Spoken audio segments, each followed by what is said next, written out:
Hello students, myself doctor Rachna पुरोहित।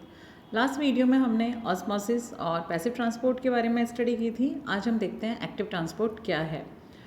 Active transport में क्या होता है, आयंस और मॉलिक्यूल्स जो हैं उनका ट्रांसपोर्ट हमेशा कंसंट्रेशन ग्रेडियंट के ऑपोजिट डायरेक्शन में होता है। मीन्स ये लोअर कंसंट्रेशन से हायर कंसंट्रेशन की ओर जाते हैं, इसीलिए इनको एटीपी की आवश्यकता होती है। फॉर एग्जांपल, कोशिका के अंदर सोडियम आयंस की मात्रा को कम रखने के लिए सोडियम आयंस जो होते हैं वो कंसंट्रेशन ग्रेडियंट के ऑपोजिट बाहर की तरफ ट्रांसपोर्ट होते हैं।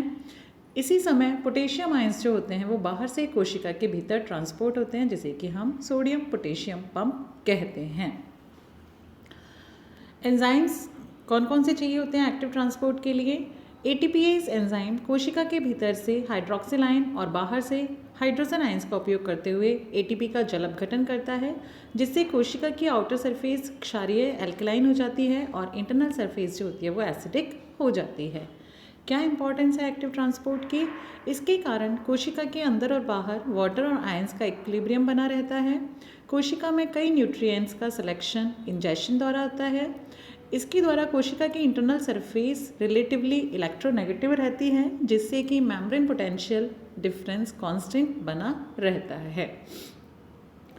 आयंस का एक्टिव ट्रांसपोर्ट कैसे होता है? हम देखते हैं लगभग सभी सेल्स में अंदर तथा बाहर आयनिक कंसंट्रेशन में चेंज होता रहता है। कोशिका के अंदर पोटेशियम आयन और ऑर्गेनिक कैटायंस की सांद्रता जो होती है वो अधिक होती है, जबकि कोशिका के बाहर सोडियम आयन और क्लोराइड आयंस जो होते हैं उनकी कंसंट्रेशन अधिक होती है। आयंस का एक्टिव ट्रांसपोर्ट इलेक्ट्रोकेमिकल ग्रेडियंट के अगेंस्ट होता है, जिसमें कि एनर्जी का उपयोग एटीपी के रूप में होता है। ये एटीपी हमें कहाँ से मिलता है? माइटोकॉन्ड्रिया में ऑक्सीडेटिव फॉस्फोराइलेशन जो होता है उसमें एटीपी का प्रोडक्शन होता है। प्लाज्मा मेम्ब्रेन के द्वारा सोडियम आयन पोटेशियम आयन का एक्टिव ट्रांसपोर्ट जो है उसके कारण रेस्टिंग मेम्ब्रेन पोटेंशियल कांस्टेंट बना रहता है। जब सेल में प्रैक्टिकली एटीपी प्रोडक्शन को इनिबिट कर दिया जाता है तो कोशिका के अंदर पोटेशियम आयन की कंसंट्रेशन कम हो जाती है, और जब ये रेस्टिंग पोटेंशियल जो होता है ज़ीरो हो जाता है तो सेल की डेथ हो जाती है। सोडियम और पोटेशियम के ट्रांसपोर्ट के लिए sodium potassium ATPase enzyme responsible होता है, जो कि 2 सब यूनिट का बना होता है। इसकी माइक्रो सब यूनिट जो होती है वो ग्लाइकोसाइलेटेड होती है, जबकि बड़ी सब यूनिट जो होती है उसमें सोडियम और पोटेशियम के ट्रांसपोर्ट से संबंधित होती है। लार्ज सब यूनिट जो होती है, जैसे कि आपको डायग्राम में दिख रहा है लार्ज सब यूनिट, इसमें भीतर की तरफ एटीपी से जुड़ने के लिए स्थल और 3 सोडियम आयन बाइंडिंग साइट्स होते हैं। आप नीचे की तरफ देखिए, 3 sites for sodium ion and ATP sites, ठीक है। और बाहर की तरफ 2 पोटेशियम आयंस जो होते हैं उनके लिए बाइंडिंग साइट्स होती हैं। बाहर आप देखिएगा लिखा हुआ है site for potassium ion and 1 for Cuban. ATP का जब जल अपघटन होता है तो 3 सोडियम आयंस जो होंगे वो बाहर चले जाएंगे, 2 पोटेशियम आयंस जो होंगे वो अंदर आ जाते हैं। रेस्टिंग स्टेज में पोटेशियम आयंस की कंसंट्रेशन कोशिका के अंदर अधिक होती है। ये पोटेशियम आयंस ईसीएफ से कंसंट्रेशन ग्रेडियंट के अपोजिट सेल में ट्रांसपोर्ट होते हैं। इसी कारण सोडियम आयंस की कंसंट्रेशन ईसीएफ मतलब एक्स्ट्रा सेलुलर फ्लूइड उसमें अधिक हो जाती है। सोडियम आयंस का बाहर की तरफ और पोटेशियम आयंस का अंदर की तरफ ट्रांसपोर्ट जो है सोडियम पंप कहलाता है। नेक्स्ट हम देखते हैं को ट्रांसपोर्ट। तो बेसिकली एक्टिव ट्रांसपोर्ट में क्या है, अपनी लोअर कंसंट्रेशन से हायर कंसंट्रेशन की ओर होगा।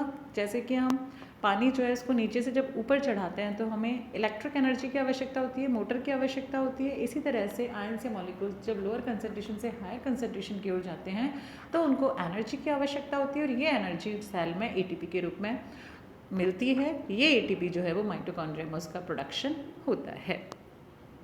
को ट्रांसपोर्ट क्या होता है? जब प्लाज्मा मेम्ब्रेन में उपस्थित प्रोटीन एक मॉलिक्यूल के साथ साथ दूसरे मॉलिक्यूल का भी ट्रांसपोर्ट करते हैं तो उसे को ट्रांसपोर्ट कहते हैं। एक साथ जब 2 मॉलिक्यूल का ट्रांसपोर्ट हो रहा है तो 3 प्रकार से हो सकता है ये, symport, antiport and uniport. Symport में क्या होगा, देखो नीचे डायग्राम में दिखाई दे रहा है, बीच वाला जो है सिम्पोर्ट है, ठीक है। इसमें दो मॉलिक्यूल एक साथ एक ही दिशा में ट्रांसपोर्ट होते हैं।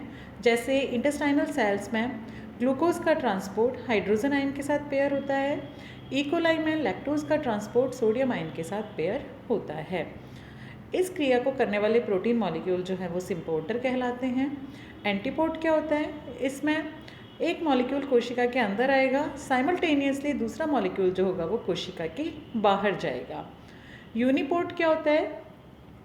एक पदार्थ का होने वाला ट्रांसपोर्ट दूसरे पदार्थ से स्वतंत्र हो तो ये घटना जो है वो यूनिपोड कहलाती है। इसे ट्रांसपोर्ट या संपादित करने वाले प्रोटीन अणु जो हैं वो यूनिपोर्टर कहलाते हैं। सिम्पोर्ट साथ में हो रहा है, एंटीपोड ऑपोजिट डायरेक्शन में हो रहा है। यूनिपोड जो है किसी को किसी से कोई रिलेशन नहीं है, नॉर्मल तरीके से होता है। एंडोसाइटोसिस क्या है? एंडोसाइटोसिस के अंदर बड़े आकार के फूड पार्टिकल्स और दूसरे पदार्थों को कोशिका के अंदर लिया जाता है। नेचर या पदार्थ के नेचर के आधार पर ये निम्न प्रकार का हो सकता है: pinocytosis, micropinocytosis, rhopheocytosis, phagocytosis and receptor mediated endocytosis. Pinocytosis क्या है? देखो, जब प्लाज्मा मेम्ब्रेन द्वारा लिक्विड पदार्थ को अंदर ग्रहण किया जाता है, यहाँ ध्यान रखने वाली बात है, लिक्विड सब्सटेंस, तरल पदार्थों को अंदर लिया जाता है, that is called pinocytosis. Higher molecular weight वाले वो पदार्थ जो कि सेल मेम्ब्रेन से सामान्यतः डिफ्यूजन के द्वारा एंटर नहीं कर पाते, उनको पिनोसाइटोसिस के द्वारा अंदर ग्रहण किया जाता है। इस प्रकार के पदार्थ जो होते हैं इंड्यूसर कहलाते हैं। ये क्रिया निम्न स्टेप्स में होती है।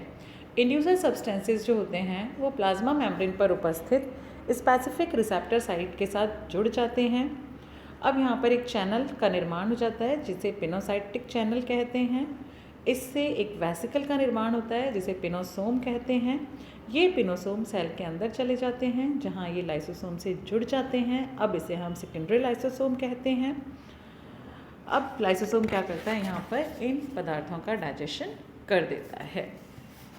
माइक्रोपिनोसाइटोसिस क्या है? ये पिनोसाइटोसिस सब सेलुलर लेवल का होता है। इसमें जो पिनोसोम निर्मित होती है उसका डायमीटर 650 एंगस्ट्रॉम होता है।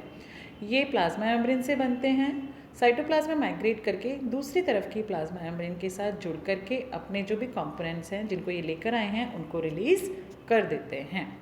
रोफियोसाइटोसिस क्या है? इसमें साइटोप्लाज्म की कुछ मात्रा एक सेल से दूसरे सेल में ट्रांसफ़र होती है। बोन मैरो में मैच्योर होती हुई आरबीसीज रेटिकुलो एंडोथीलियल सेल के कांटेक्ट में रहती है। रेटिकुलो एंडोथीलियल सेल में हीमोग्लोबिन के डिग्रेडेशन के कारण काफ़ी अधिक मात्रा में आयरन उपस्थित होता है। ये आयरन फेरिटिन के रूप में पाया जाता है।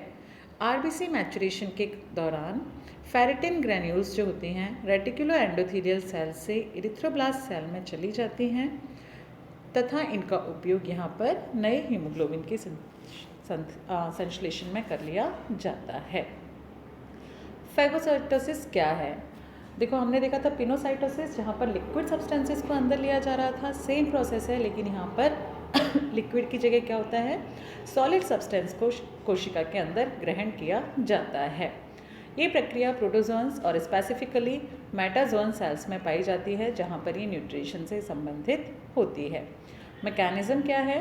प्रोटोजोन्स में फैगोसाइटोसिस की क्रिया न्यूट्रिशन और एमीबॉइड लोकोमोशन से संबंधित होती है।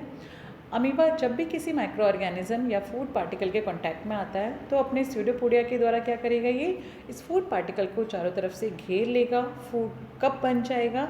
इस फूड कप की मेम्ब्रेन आपस में जुड़ जाती हैं तथा फैगोसोम का निर्माण कर लेती हैं।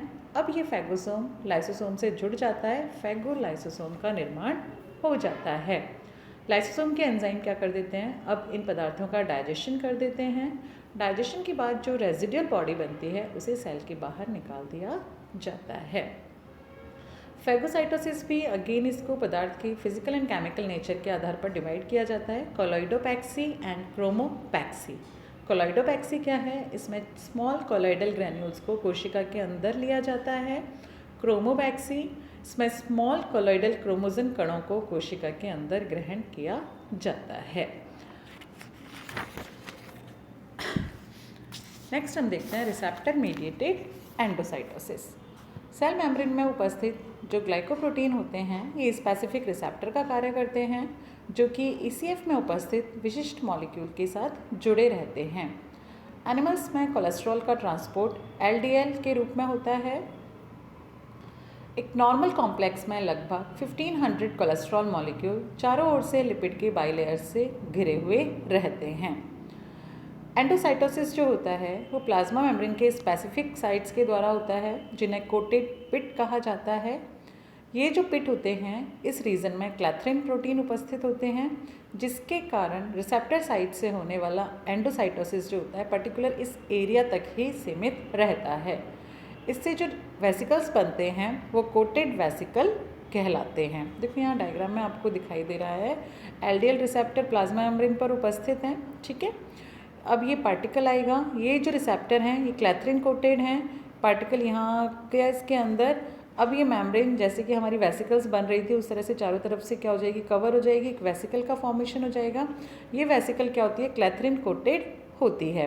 बाद में इस मॉलिक्यूल को रिलीज़ कर दिया जाता है, क्लैथरिन यहाँ से अलग हो जाएगा, इस मॉलिक्यूल को या जो भी पदार्थ ही लेकर आया इसको रिलीज़ कर देगा, वो लाइसोसोम के साथ जुड़ जाएगा। अब उसे हम सेकेंडरी लाइसोसोम कहते हैं। एक्सोसाइटोसिस क्या है, जैसे अभी तक हम अंदर ले रहे थे एंडोसाइटोसिस में, इसकी जस्ट अगेंस्ट एक्सोसाइटोसिस होता है जिसमें कि कोशिका के बाहर पदार्थों को निकाला जाता है। फॉर एग्जांपल पैनक्रियाटिक सेल्स में एंजाइमेटिक वैक्यूल्स जो होती हैं साइटोप्लाज्म से सेल मेम्ब्रेन की ओर माइग्रेट करती हैं और प्लाज्मा मेम्ब्रेन के साथ जुड़ जाती हैं। वैक्यूल में उपस्थित एंजाइम्स सेल के बाहर सिक्रीट हो जाते हैं, तो दैट इज़ कॉल्ड एक्सोसाइटोसिस।